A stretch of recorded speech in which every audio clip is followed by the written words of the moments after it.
ఒక central government employee. ఆర్సీఎంలో నేను ఎందుకు వచ్చినా అంటే నాకు ఇది పంచతులసితోని ఒక లాభాలు వచ్చినాయి.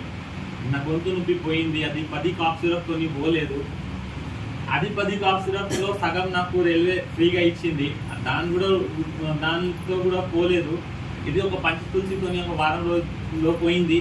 అప్పటి నుంచి నేను అన్ని ప్రొడక్ట్స్ వాడినాక అన్ని ప్రొడక్ట్స్ గురించి యూట్యూబ్లో కానీ ఎక్కడైనా పెద్ద పెద్ద మీటింగ్స్లో కూడా పోయినా అక్కడ తెలుసుకొని ఇప్పుడు సోమన్న సార్తోని ఏదో మనం ఎక్కడైనా పోతున్నారు నాకు రమ్మంటే నేను డ్యూటీ తర్వాత ఇక్కడే వచ్చి అన్ని నా దగ్గర ఎంత నాలెడ్జ్ ఉన్నది దాంతో అందరికీ సాయం చేస్తున్నా.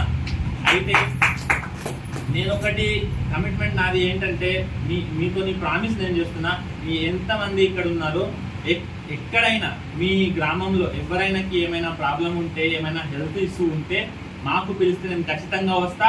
వాళ్ళకి ఏం కావాలి, ఏం ప్రొడక్ట్ మన దగ్గర ఉన్నది, ఏం ప్రొడక్ట్ ఇవ్వాలి, మీకు నాలెడ్జ్ లేకుంటే మనకి అడగండి. మేము దానికి సప్లై చేయాలి, దాని గురించి నాలెడ్జ్ ఇవ్వాలి, దానికి సిద్ధంగా ఉన్నా. Thank you so much.